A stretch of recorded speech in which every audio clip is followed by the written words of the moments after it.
ચાલો તો આજે આપણે નવું ચેપ્ટર સ્ટાર્ટ કરવાનું છે ઓપ્ટિક્સ. ઓપ્ટિક્સની અંદર ઓપ્ટિક્સ એટલે પ્રકાશશાસ્ત્ર. તો પ્રકાશશાસ્ત્રની અંદર આપણે બે ચેપ્ટર આવે, એક કિરણ પ્રકાશશાસ્ત્ર અને તરંગ પ્રકાશશાસ્ત્ર. પણ નીટની અંદર યુનિટ તરીકે આ એક જ યુનિટ છે ઓપ્ટિક્સનું, એટલે કિરણ પ્રકાશશાસ્ત્ર અને પછી તરંગ પ્રકાશશાસ્ત્ર, પણ એમટીજીની અંદર આનું એક જ યુનિટ છે ઓપ્ટિક્સ કરીને. તો શરૂઆત કરીએ આપણે પહેલા કિરણ પ્રકાશશાસ્ત્રથી.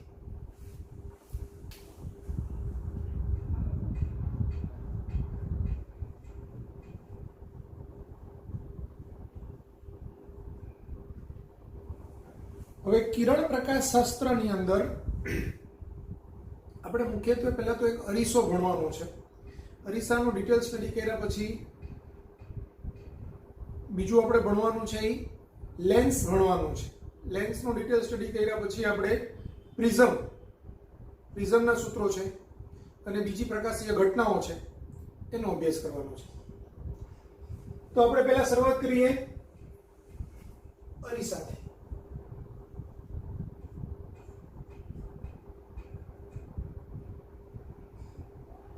હવે અરીસાની અંદર પ્રકાશના પરાવર્તનની ઘટના હોય તો પહેલો પોઈન્ટ આવે પ્રકાશનું પરાવર્તન.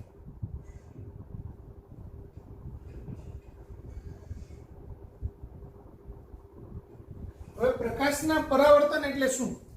તો કે કોઈ લીસી ચકચકિત સપાટી હોય તો એના પરથી પ્રકાશનું કિરણ અથડાઈને પાછા ફરવાની ઘટનાને પ્રકાશનું પરાવર્તન કહેવાય. આપણે એમ વિચારીએ કે ભાઈ અહીંયા આ એક અરીસો છે, એટલે આ એક આગળની ભાગ છે, એકદમ લીસી સપાટી છે. તો અરીસાની અંદર પરાવર્તનમાં પહેલા તો એક આવે કોઈ પણ બિંદુએ આપાત બિંદુએ સપાટીને દોરેલો લંબ, એટલે તમારે લંબ ડ્રો કરવાનો હોય આવી રીતે. હવે સપોઝ હું એમ કહું કે અહીંથી એક કિરણ આવે છે, એ આપાત કિરણ છે, તો એ અહીંયા આપાત થાય તો આ બાજુ એ પરાવર્તન થશે, આ પરાવર્તિત કિરણ.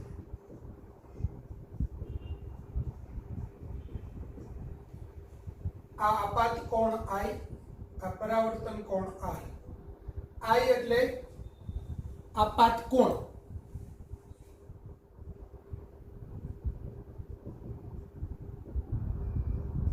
અને R એટલે એંગલ ઓફ રિફ્લેક્શન એટલે પરાવર્તન કોણ.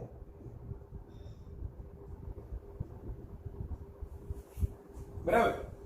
તો એના પરથી પ્રકાશના પરાવર્તનના નિયમો, એનો પહેલો નિયમ કે આપાત કિરણ આપાત બિંદુએ સપાટીને દોરેલો લંબ અને પરાવર્તિત કિરણ એક જ સમતલમાં હોય છે. આપાત કિરણ આપાત બિંદુએ દોરેલો લંબ અને પરાવર્તિત કિરણ એક જ સમતલમાં હોય છે. આ સમતલને કહેવાય આપાત સમતલ. બીજો નિયમ છે એનો, આપાત કોણ અને પરાવર્તન કોણ સમાન મૂલ્યના હોય છે.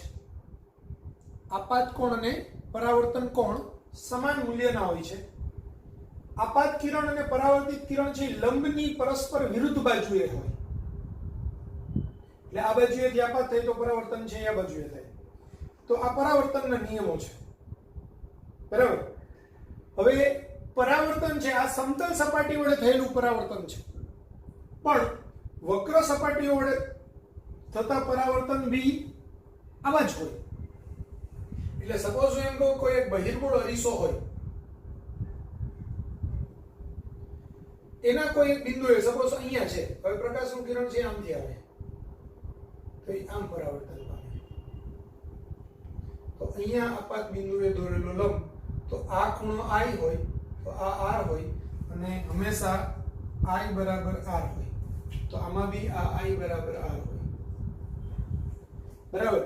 પછી એક કિરણ અહીંથી આમાં આવે તો આમ પરાવર્તન પામે. કોઈ પણ બિંદુએ, એટલે કોઈ પણ બિંદુ પાસે પછી વક્ર અરીસો હોય તો વક્ર અરીસાના એ બિંદુએ એક સ્પર્શક ડ્રો કરવાનો. એ સ્પર્શક ડ્રો કર્યા પછી તમારે એ સ્પર્શકને એ બિંદુએ લંબ ડ્રો કરવાનો. આ સ્પર્શક છે ને એ બિંદુ પૂરતું આ સમતલ અરીસો છે એમ ગણાય. પછી સમતલ અરીસામાં જેવી રીતે પ્રકાશનું પરાવર્તન થતું હોય તેવું જ પરાવર્તન અહીંયા થાય. ખ્યાલ આવ્યો? એટલે અહીંયા આપણે એક સ્પર્શક ડ્રો કરીએ તો હવે આ સમતલ અરીસો આમ છે તો પ્રકાશનું કિરણ અહીંયા આવે તો અહીંયા પહેલા આમ લંબ ડ્રો કરવાનો, એટલા જ ખૂણે પીટક જાય. એવી જ રીતે અંતર્ગોળ અરીસો હોય તો અંતર્ગોળ અરીસામાં પણ સેમ કન્સેપ્ટ એપ્લાય થાય. સપોઝ હું એમ કહું કે આ કિરણ અહીંયા છે, હવે પ્રકાશ છે એ આમથી આવે છે અહીંયા, તો અંદરની સપાટીએ આપણે છે એ આમ સ્પર્શક ડ્રો કરીએ કે ભાઈ આમ અંદરની બાજુએ સ્પર્શક ડ્રો કરીએ તો આવી રીતે થાય. તો એને લંબ રૂપે આમ લંબ આવે તો અહીંયા જેટલો ખૂણો I હોય એટલા જ ખૂણે છે તે આ પ્રકાશનું કિરણ પરાવર્તન પામે. બરાબર? તો આ R થાય. તો આ કિસ્સામાં પણ I બરાબર R થાય. ખ્યાલ આવ્યો? તો આ શું છે? સમતલ અરીસા વડે થતું પરાવર્તન.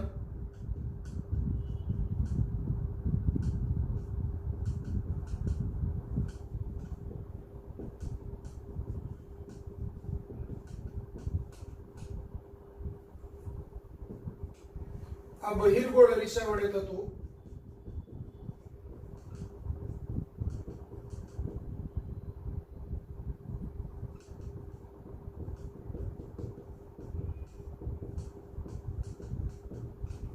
અને તે જ રીતે આ અંતર્ગોળ અરીસા વડે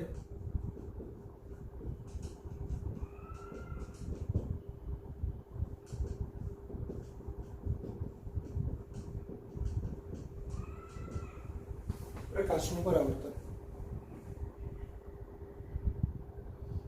ક્લિયર થઈ ગયું?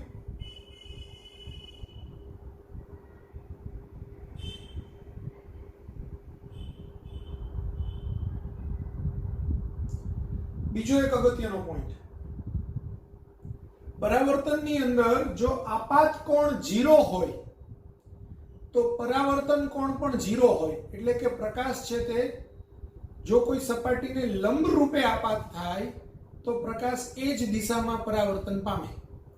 ફોર એક્ઝામ્પલ, આપણે એમ વિચારીએ કે ભાઈ અહીંયા આમ છે, હવે આ સપાટીએ દોરેલો લંબ છે, બરાબર, અને એનો ખૂણો, તો પ્રકાશનું કિરણ આમ આવે તો આ જ આપાત કોણ થાય.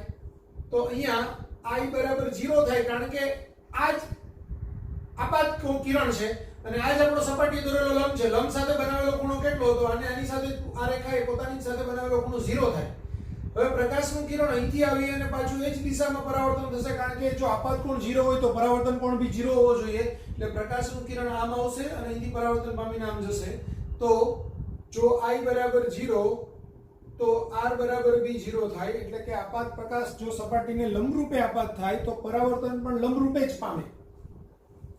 પછી એ બહિર્ગોળ અરીસો હોય તો એમાં પણ આવું થાય, સપાટીને લંબ રૂપે આવે તો લંબ રૂપે જ પરાવર્તન પામે.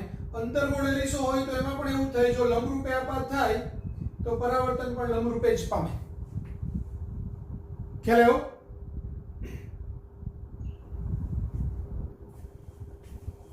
હવે આ કન્સેપ્ટ છે એટલે એને કદાચ લખશો નહીં તોય ચાલશે અને લખો તો કઈ વાંધો નથી. 3 આકૃતિઓ ડ્રો કરી નાખો, પેલું તો ખાલી કન્સેપ્ટ વાઇઝ યાદ રહી ગયું એટલે બહુ થઈ ગયું.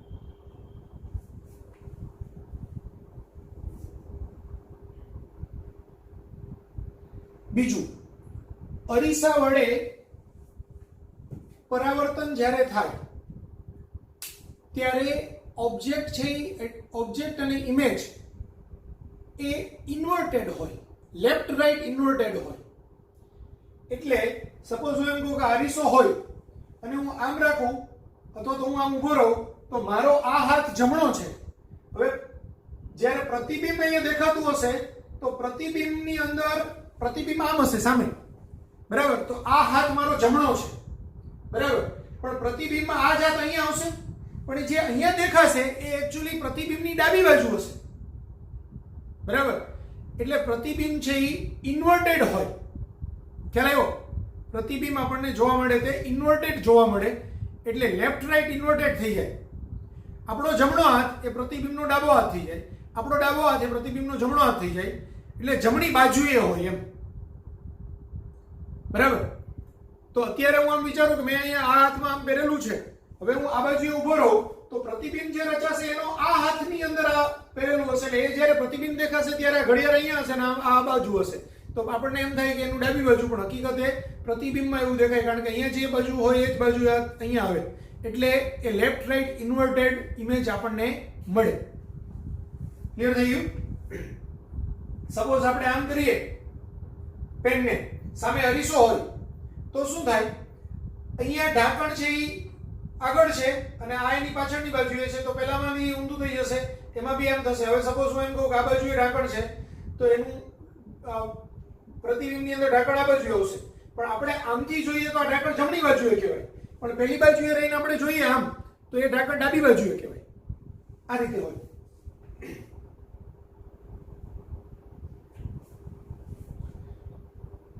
એટલે આ વસ્તુ છે એની જે જમણી બાજુનો જે ભાગ હોય તો પ્રતિબિંબમાં ડાબી બાજુએ દેખાય, અને ડાબી બાજુનો ભાગ હોય તો પ્રતિબિંબમાં જમણી બાજુએ દેખાય.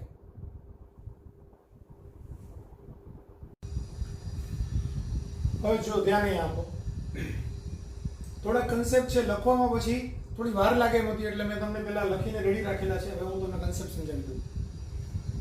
સમતલ અરીસા વડે મળતું પ્રતિબિંબ વસ્તુ જેવડું જ હોય, આભાસી હોય, ચત્તુ હોય અને અરીસાની પાછળ હોય છે.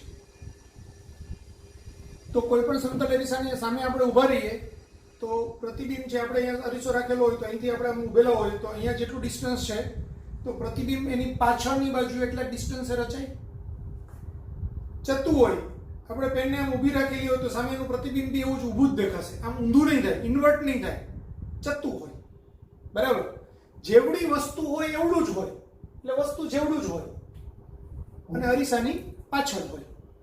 તો આ તો આપણે લોજિકલી વિચારીએ ખાલી અરીસાનું પ્રતિબિંબ જોઈને તો બી આપણને આઈડિયા આવી જાય કે એનું પ્રતિબિંબ વસ્તુ જેવડું જ હોય, આભાસી હોય, ચત્તુ હોય અને અરીસાની પાછળ હોય છે, બરાબર. અને વસ્તુ જેવડું જ હોય એટલે એની મોટવણી +1 હોય.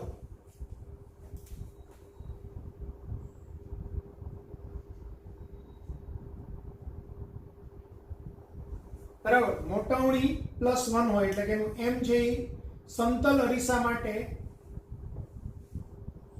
m બરાબર +1, મોટવણી લખો કે m લખો, બરાબર. કારણ કે મોટવણીનું આપણે હમણાં સૂત્ર ભણશું, પ્રતિબિંબની ઊંચાઈ ભાગાકારમાં વસ્તુની ઊંચાઈ, તો પ્રતિબિંબની ઊંચાઈ અને વસ્તુની ઊંચાઈ બે એક સરખી જેવડી જ હોય, બે ચત્તુ છે એટલે બે ઘન જ આવે, તો h ના છેદમાં h એટલે 1 થાય.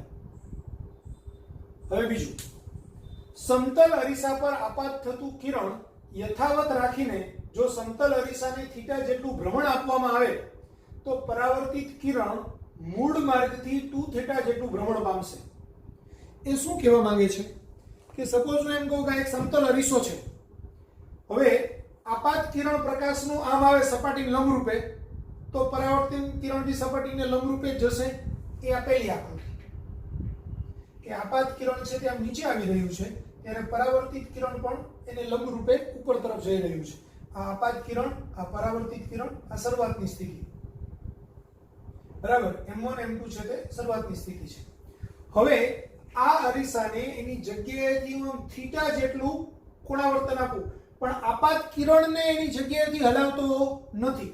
આપાત કિરણ તો તેની જગ્યાએ જ છે, એટલે જ્યારે હું આ અરીસાને હું અહીંથી આમ કરું ત્યારે હવે આ સપાટીએ દોરેલો લંબ આમ થશે, આ સપાટીએ દોરેલો લંબ થશે, એટલે આપાત કિરણ આમ આવશે તો પરાવર્તિત કિરણ આમ જશે, એટલે પરાવર્તિત કિરણ આ θ હશે તો આ θ થશે, એટલે પરાવર્તિત કિરણ 2θ જેટલું શિફ્ટ થશે, બરાબર. આપાત કિરણ આમ આવશે તો આપાત કિરણ અને પરાવર્તિત કિરણ એક જ દિશા હતી, તો હવે આપાત કિરણ અને પરાવર્તિત કિરણ વચ્ચેનો ખૂણો કેટલો થઈ જશે?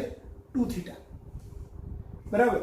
તો અરીસાને આપણે θ જેટલું લઈ જઈએ એટલે આ અહીંથી આમ θ ખસે, તો આ અહીંથી આમ પેલો લંબ છે તે આમ θ અહીંયા θ જેટલો ખસે, એટલે આપાત કોણ અને પરાવર્તન કોણ θ થાય તો કુલ બે વચ્ચેનો ખૂણો 2θ થાય. તો આ એક કન્સેપ્ટ યાદ રાખવાનો છે. આ બંને કન્સેપ્ટ ખૂબ ઇમ્પોર્ટન્ટ, બરાબર. h ઊંચાઈના માણસને સમતલ અરીસામાં તેનું સંપૂર્ણ પ્રતિબિંબ જોવા માટે આ અરીસાની ઓછામાં ઓછી ઊંચાઈ h/2 હોવી જોઈએ. હું તમને એક સિમ્પલ કન્સેપ્ટથી આનું શરૂઆત કરું, પછી આખું આપણે સમજીએ. હું એમ કહું કે આપણી પાસે એક નાનો અરીસો છે, આવડો ગયો. આ અરીસાને હું અહીંયા આમ દૂર રાખું, હજુ દૂર રાખું, હજુ દૂર રાખું, ગમે એટલો દૂર રાખું અરીસાને, જો અરીસો અવળો જ હોય તો એની અંદર હું આપણું વ્યક્તિ જે જોનાર વ્યક્તિ છે એ જોનાર વ્યક્તિ પોતાનું આખું પ્રતિબિંબ સમતલ અરીસામાં જોઈ શકે નહીં. વ્યક્તિ 6 ફૂટનો હોય ને અરીસો ખાલી 6 ઇંચનો જ હોય તો એ 6 ઇંચનું છે એ 1 ફૂટની વસ્તુ કોઈ બી વ્યક્તિનું 1 ફૂટની હાઈટ જ અંદર એ જોઈ શકે, એનાથી વધુ જોઈ શકે નહીં. એને પોતાનું આખી ઊંચાઈ જોવી હોય, પગથી લઈને માથા સુધીની આખી ઊંચાઈ જોવી હોય તો આપણને ખબર છે ડ્રેસિંગ ટેબલનો અરીસો એ ઓછામાં ઓછો વ્યક્તિની હાઈટ કરતાં અડધી લંબાઈનો, અડધી ઊંચાઈનો તો હોવો જ જોઈએ. એનાથી વધુ હોય તો વાંધો નથી, થોડો ઉપરનો ભાગ દેખાય, થોડો નીચેનો એક્સ્ટ્રા ભાગ બી દેખાય, પણ તમે વ્યક્તિની હાઈટથી અડધી હાઈટ સુધીનો જો લંબાઈનો છે એ તમે અરીસો ન રાખો તો વ્યક્તિ પોતાનું આખું પ્રતિબિંબ એમાં જોઈ શકે નહીં. એવું શા માટે થાય હું સમજાવું તમને. આ વ્યક્તિના માથાનું બિંદુ છે H, આ વ્યક્તિની આંખ છે, અને આ વ્યક્તિના પગના તળિયાનું બિંદુ છે, ફૂટનું તળિયાનું બિંદુ છે F. બરાબર. હવે સામે અરીસો રાખ્યો હોય, વ્યક્તિ આગળ પાછળ તો ગમે એટલો થઈ શકે છે, તો વ્યક્તિ એટલા અંતરે ઊભો રહે કે જેથી પગમાંથી નીકળેલું કિરણ એ અરીસાના છેડાના બિંદુએ પરાવર્તન પામી અને આંખમાં આવે, અને H માંથી એટલે કે ઉપરના હેડના ભાગમાંથી નીકળેલું, માથા પરથી નીકળેલું કિરણ એ એના ઉપરના છેડેથી પરાવર્તન પામી અને અહીંયા આંખમાં આવે. કારણ કે આ બે અંતર સરખા હોય, આટલું ને આટલું અંતર, આ અંતર સરખું અહીંથી અહીંથી અંતર, તો આને હું કહું H1, આ H1, આ H2, આ H2, તો કેપિટલ અહીંથી અહીંયા સુધીની ઊંચાઈ કેટલી થશે? 2H1 + 2H2 થાય ને. ત્યારે આ ઊંચાઈ કેટલી થશે? હવે H1 + H2, તો આની ઊંચાઈ થશે H1 + H2, આ ઊંચાઈ થશે 2H1 + 2H2. તો આ 2H1 + 2H2 કરતા H1 + H2 અડધી ઊંચાઈ થઈ કે નહીં? તો એ અરીસાની ઊંચાઈ આપણે 2H1 + 2H2 ને H કહીએ, તો આ H1 + H2 ને H/2 કહેવાય. એટલે આની હાઈટ H/2 થશે. એટલે અરીસો ઓછામાં ઓછો H/2 હાઈટનો હોય તો જ વ્યક્તિ પોતાને આખી એમાં જોઈ શકે અરીસાની અંદર. તો આ કન્સેપ્ટ વાઇઝ દાખલામાં પૂછાય છે કે એક વ્યક્તિ 5 ફૂટનો હોય તો એને અરીસામાં પોતાનું પ્રતિબિંબ આખું જોવું હોય તો અરીસાની ઓછામાં ઓછી ઊંચાઈ ખાલી જગ્યા હોવી જોઈએ તો 1.5 ફૂટ, સોરી 2.5 ફૂટ, અડધી. 6 ફૂટનો હોય તો 3 ફૂટ, આ રીતે. બરાબર. પછી એમ આપ્યું હોય કે ભાઈ કોઈ એક વસ્તુની ઊંચાઈ 0.80 મીટર છે, તો એ વસ્તુની આખી હાઈટ જોવી હોય અરીસાની અંદર, તો એ વસ્તુને આખી અરીસામાં જોયું તો અરીસાની ઊંચાઈ કેટલી જોઈએ? તો એનાથી અડધી જોઈએ. બરાબર. તો તમે કોઈ બી રીતે એડજસ્ટ કરીને એ વસ્તુને જોઈ શકો. ખાસ કરીને વ્યક્તિ માટે, વ્યક્તિ જેટલી ઊંચાઈનો હોય એના કરતાં અડધી ઊંચાઈનો અરીસો હોય તો વ્યક્તિ પોતાનું આખું પ્રતિબિંબ એમાં જોઈ શકે. નેક્સ્ટ, જો કોઈ માણસ કોઈ ઓરડામાં તેની મધ્યમાં ઊભો હોય અને તેણે તેની પાછળ રહેલી દિવાલને સંપૂર્ણ જોવી હોય તો સમતલ અરીસાની ઊંચાઈ એ દિવાલની કુલ ઊંચાઈ કરતાં ત્રીજા ભાગની હોવી જોઈએ. સરાવડી 9 લઈ લો. હવે હું એમ કહું તમને કે આ એક ઓરડો છે, બરાબર. આ ઓરડાની આ દિવાલ છે, વ્યક્તિ અહીંયા ઊભો છે, એટલે આ વ્યક્તિની આંખ છે, અહીંયા ઈ લખો. આ વ્યક્તિની આંખ છે, વ્યક્તિ વચ્ચે ઊભેલો છે, બરાબર. હવે અરીસાની અંદર એને પાછળની દિવાલ આખી જોવી હોય, ઊંચાઈ અને પહોળાઈ બે માટે આ કન્સેપ્ટ લાગુ પડે છે. કારણ કે દિવાલ હોય તો દિવાલમાં કેવું હોય? આમ ઊંચાઈ હોય અને આમ પહોળાઈ હોય, બરાબર. તો દિવાલની સામે જે અરીસો રાખીએ એની આમ જે આડી લેન્થ હોય આ L હોય તો આ L/3 હોવી જોઈએ, અને આ H હોય તો આમ H/3 હોવી જોઈએ. એવો અરીસો હોય L/3 અને H/3 વાળો, તો પાછળની આખી દિવાલ છે એની અંદર પૂરી દેખાઈ શકે. અને વ્યક્તિની આંખ, જે જોનાર વ્યક્તિ છે એની આંખ એક્ઝેક્ટ સેન્ટરમાં હોવી જોઈએ આખાની અંદર. એટલે આમ બી આમ લંબ દ્વિભાજકમાં, અહીંથી આમ બી લંબ દ્વિભાજકમાં. તો તમને એ સેન્ટરમાંથી વ્યક્તિ જુએ તો આખા અરીસાનો H/3 અરીસો લંબાઈનો હોય તો પણ જોઈ શકે. કેવી રીતે? તો કે અહીંથી નીકળેલું કિરણ અહીંયા જાય ત્યાંથી પરાવર્તન પામે. જો એ આમ જાતો છે ને અહીંયા સુધી આવત તો બે આટલી હાઈટ 2, અહીંયા જો આપણે આખાના 6 ભાગ પાડ્યા છે તો આ 2 હોત તો અહીંથી પરાવર્તન પામો તો અહીંયા આવત કે નહીં, પણ વચ્ચે જ આંખ આવી જાય છે એટલે એની આંખમાં એ દેખાય. એવી જ રીતે અહીંથી નીકળેલું કિરણ બી આમથી પરાવર્તન પામીને અહીંયા આવી જાય. હવે આ h + h + h + h + h + h એટલે 6h થાય. તો આ h + h 2h થાય. તો 6h કરતા 2h છે એ કેટલું થયું? ત્રીજા ભાગનું થયું ને. તો હું જો આને h કહું h/3 થાય. ક્લિયર? એટલે કોઈ વ્યક્તિ છે એ રૂમના મધ્યમાં ઊભેલો હોય, સેન્ટરમાં, અને રૂમની એની પાછળની પીઠ પાછળની દિવાલ એને સામેની દિવાલમાં રાખેલા અરીસામાં આખી જોવી હોય તો દિવાલની ઊંચાઈ જેટલી હોય એના કરતાં ત્રીજા ભાગની ઊંચાઈ અરીસાની હોવી જોઈએ, અને દિવાલની જેટલી લંબાઈ હોય એના કરતાં ત્રીજા ભાગની લંબાઈ છે એ અરીસાની લંબાઈ હોવી જોઈએ. તો એ આખી દિવાલ છે એ અરીસાની અંદર જોઈ શકે. બરાબર? તો અરીસાની લંબાઈ અને પહોળાઈ અનુક્રમે h/3 અને l/3 હોય. લંબાઈ l/3 અને ઊંચાઈ h/3. લખી નાખો આટલું. સ્ક્રીનશોટ લઈ લો અને લખી નાખો. થોડું તમને નજીકથી શૂટિંગ કરીને બતાવી દઉં.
હવે ધ્યાન આપો.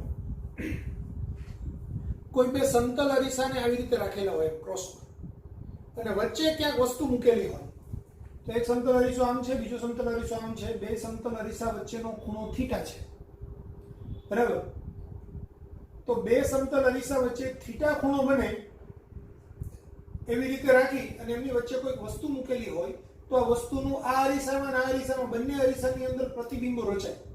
આનું પ્રતિબિંબ આમાં રચાય, આનું પાછું આમાં રચાય, આનું આમાં રચાય, આનું આમાં રચાય, એવી રીતે જુદા જુદા પ્રતિબિંબો રચાય. તો આ કેટલા પ્રતિબિંબો રચાશે એના માટેની એક મેથડ છે.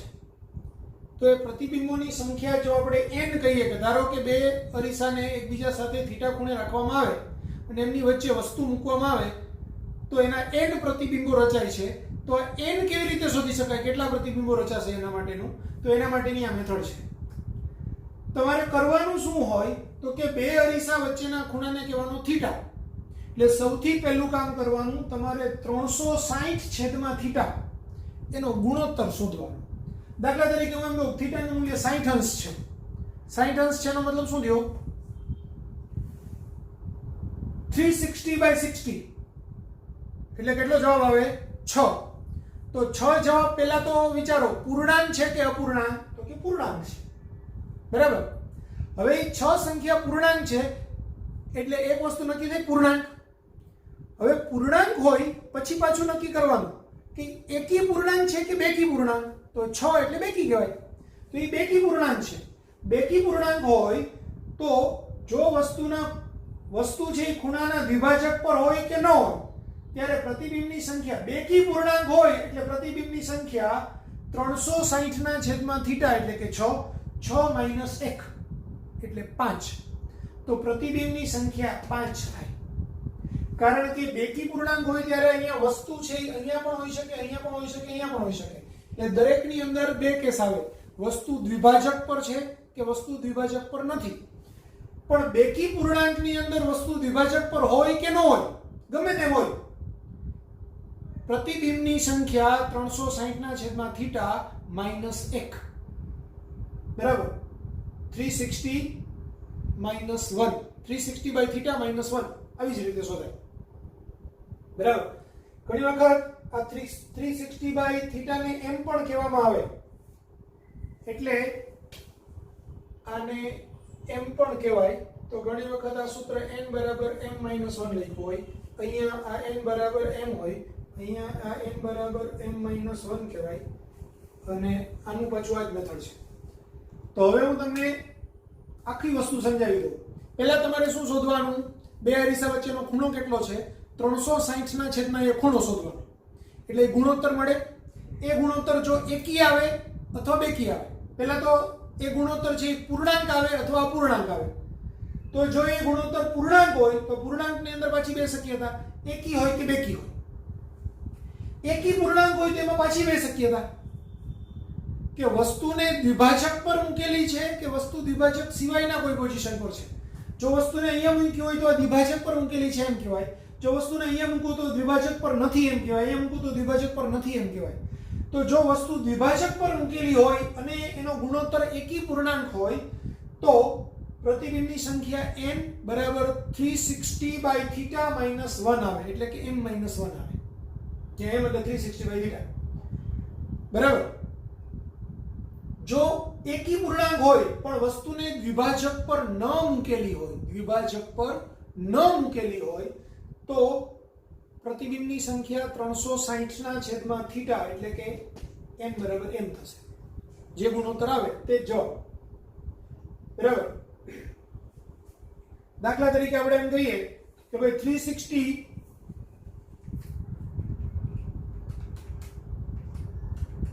72 નો ખૂણો હોય સપોઝ હું એમ કહું કે 360 ડિવાઇડ બાય 72 તો આ જવાબ આવ્યો 5 5 પૂર્ણાંક સંખ્યા છે 5 પૂર્ણાંક છે પૂર્ણાંકની અંદર બી 5 પાછી કેવી છે એકી પૂર્ણાંક છે એટલે જો આ બે વચ્ચેનો ખૂણો પૂર્ણાંક હોય બરાબર અને એ બી પાછું એકી પૂર્ણાંક એટલે કે બે વચ્ચેનો ખૂણો 72 અંશનો હોય તો ગુણોત્તર આવે 5 હવે 5 ગુણોત્તર એટલે કે 72 નો ખૂણો હોય ત્યારે જો વસ્તુને દ્વિભાજક પર મૂકું તો પ્રતિબિંબ કેટલા રચાશે 5 - 1 એટલે 4 પ્રતિબિંબ રચાશે પણ 72 નો ખૂણો હોય અને વસ્તુને દ્વિભાજક પર ન મૂકું એને સિવાયની કોઈ જગ્યાએ મૂકું તો પ્રતિબિંબની સંખ્યા કેટલી થશે 5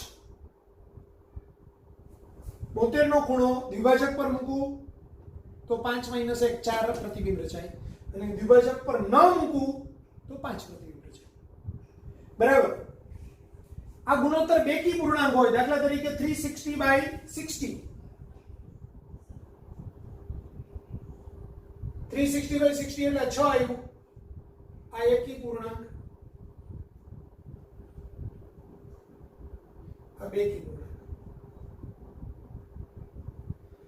હવે 360 બાય 60 આવ્યું એટલે પ્રતિબિંબ કેટલા આવ્યા ગુણોત્તર કેટલો આવ્યો 6 જ્યારે ગુણોત્તર બેકી પૂર્ણાંક હોય ત્યારે પછી આપણે એમાં નથી વિચારવાનું કે એને લંબ દ્વિભાજક પર મૂકીએ છીએ કે લંબ દ્વિભાજક સિવાયના એટલે કોણ દ્વિભાજક પર મૂકીએ છીએ કે કોણ દ્વિભાજક સિવાયના કોઈ બી સ્થાને મૂકીએ બેકી પૂર્ણાંક ગુણોત્તર આવે એટલે પ્રતિબિંબની સંખ્યા m - 1 એટલે m નું મૂલ્ય આવ્યું 6 તો 6 - 1 પ્રતિબિંબ 5 જ રચાય એટલે 60 નો ખૂણો હોય તો એ પ્રતિબિંબ 5 રચાય 72 નો ખૂણો હોય લંબ દ્વિભાજક પર મૂકો તો 5 72 એટલે m નું મૂલ્ય 4 5 થઈ જશે તો 5 - 1 એટલે પ્રતિબિંબ 4 રચાશે અને એ સિવાયનો કોઈ ખૂણો હશે તો પ્રતિબિંબ m એટલે કે 5 રચાશે હવે અપૂર્ણાંક ગુણોત્તર હોય સમજ પડી પહેલા તો ગુણોત્તર પૂર્ણાંક હોય તો બે ભાગ પડે એકી અને બેકી